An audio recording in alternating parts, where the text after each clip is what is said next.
Assalamualaikum warahmatullahi wabarakatuh. Kami dari kelompok 2 akan menjelaskan mengenai materi ruang kolaborasi topik 4 mengenai penilaian dan evaluasi pemahaman understanding by design, yaitu kemampuan interpretasi. Adapun anggota dari kelompok 2 yaitu yang pertama ada Alifa Nida Lutfiyah, yang kedua Husnul Khotimah, yang ketiga Nonik Mahdarani, dan yang keempat Siti Aisyah. Kemampuan interpretasi. Kemampuan interpretasi yaitu kemampuan dalam memahami ide atau informasi dan kemudian informasi tersebut mampu diubah ke dalam bentuk lain seperti grafik, diagram, atau gambar. Adapun aspek-aspek dalam kemampuan interpretasi yang pertama bermakna, kedua berbagi wawasan, ketiga signifikan, keempat ilustrasi, dan kelima membuat jelas. Yang pertama, aspek bermakna. Pembelajaran dikatakan bermakna apabila suatu informasi atau ide yang baru dihubungkan secara relevan dengan konsep yang ada pada kognitif anak. Contohnya, peserta didik diberikan salah satu contoh alat pengukur panjang yang sering ia lihat. Kemudian, peserta didik dapat menyebutkan nama alat tersebut dan dapat mencontohkan cara kerjanya.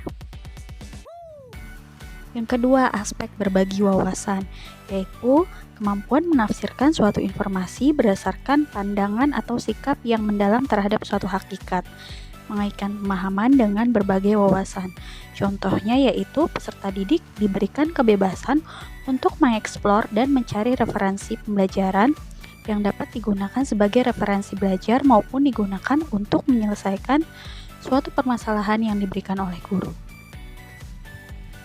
Aspek yang ketiga yaitu signifikan. Peserta didik memiliki kemampuan interpretasi apabila penafsiran atau terjemahan yang dibuat peserta didik benar, relevan, dan memiliki arti penting sesuai dengan apa yang diajarkan. Peserta didik mampu menafsirkan suatu konsep esensial yang atau penting karena dapat memberikan suatu dampak dari suatu persoalan. Yang keempat, aspek ilustrasi. Ilustrasif artinya memperjelas paparan tujuan materi pada pembelajaran. Ilustrasif bersifat menerangkan atau menjelaskan, dengan kata lain penilaian harus dapat menerangkan aspek-aspek yang akan dinilai. Peserta didik mampu menafsirkan atau menggambarkan suatu konsep materi dalam bentuk lain, seperti gambar, simbol, analogi, dan lain-lain. Yang kelima, aspek membuat jelas, artinya membuat makna menjadi lebih jelas. Peserta didik mampu mengamati suatu hal yang baik seperti gambar, buku, materi, serta mereka mampu mendeskripsikan hal tersebut dengan jelas. Selanjutnya yaitu rubrik kemampuan aspek interpretasi. Yang pertama, rubrik aspek bermakna. Di sini terdapat 4 gradasi nilai. Yang pertama dari sangat baik, kemudian baik, cukup, dan kurang. Yang kedua, rubrik aspek berbagi wawasan dengan gradasi nilai sangat baik, baik, cukup, dan kurang.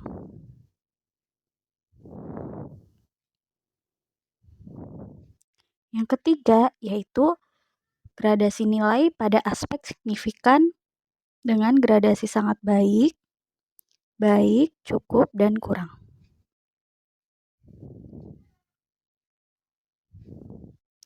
Ilustrasif dengan gradasi nilai sangat baik, baik, cukup, dan kurang. Aspek membuat jelas dengan gradasi nilai sangat baik, baik, cukup, dan kurang.